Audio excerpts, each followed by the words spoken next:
সবাইকে স্বাগত জানাচ্ছি নিউজ টাইমসের পক্ষ থেকে। প্রিয় দর্শক, আমি এখন দাঁড়িয়ে আছি রামগতি উপজেলা সারফরাগাছা ইউনিয়ন 1 নম্বর ওয়ার্ডে দাঁড়িয়ে আছি।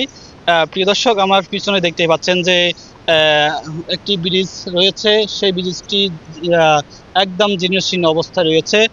আপনাদেরকে আমি যেমনটি দেখাচ্ছি, এই ব্রিজের উপর দিয়ে প্রতিদিন শত শত গাড়ি যানবাহন চলাচল করে। প্রতিদিন যানবাহন চলাচল করে জীবনের ঝুঁকি নিয়ে।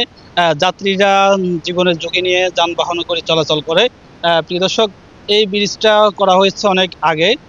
এখন যে কোনো মুহূর্তে ধসে পড়তে পারে। আমরা যেমনটি আপনাদেরকে দেখিয়ে রাখি যে এই ব্রিজটা যদি ধসে পড়ে, অন্তত কয়েক শ মানুষ এখান থেকে দৈনিক আসা যাওয়া করে। তাদের দাবি, এই ব্রিজটি যদি সংস্কারের কাজ করা হয় বা পুনরায় নির্মাণ করা হয়, তাহলে এই ওয়ার্ডের, এই এলাকার, এই ইউনিয়নের মানুষগুলা অনেক উপকৃত হবে বলে আমরা জানিয়েছি। প্রিয় দর্শক, এটা হলো 1 নম্বর ওয়ার্ডের বুলুয়া নদীতে এই ব্রিজটা নির্মিত হয়েছে। কয়েক বছর আগে এই ব্রিজটি নির্মিত হয়েছে। তো এই ব্রিজটি এখন পুরনো হয়ে যাওয়ার কারণে মানুষ চলাচল করতে কষ্ট হচ্ছে। এই ব্রিজের দরকার, আমরা চলাফেরা করতে পারি না। তারপর দিকে আমরা বর্ষা হলে কষ্ট পাইতেছি, এখনো বর্তমানে গায়ে গোড়া কষ্ট পাইতেছি।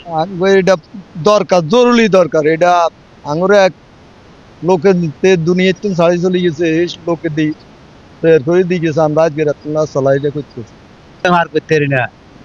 মেলা কষ্ট, গাড়ি ঘোড়া নিতে আনতে নিতে সাইডে দিয়ে ভাঙ্গে গেছে, ঘুরে গেছে। ব্রিজটার মেলা দরকার, ব্রিজটা করে দিই।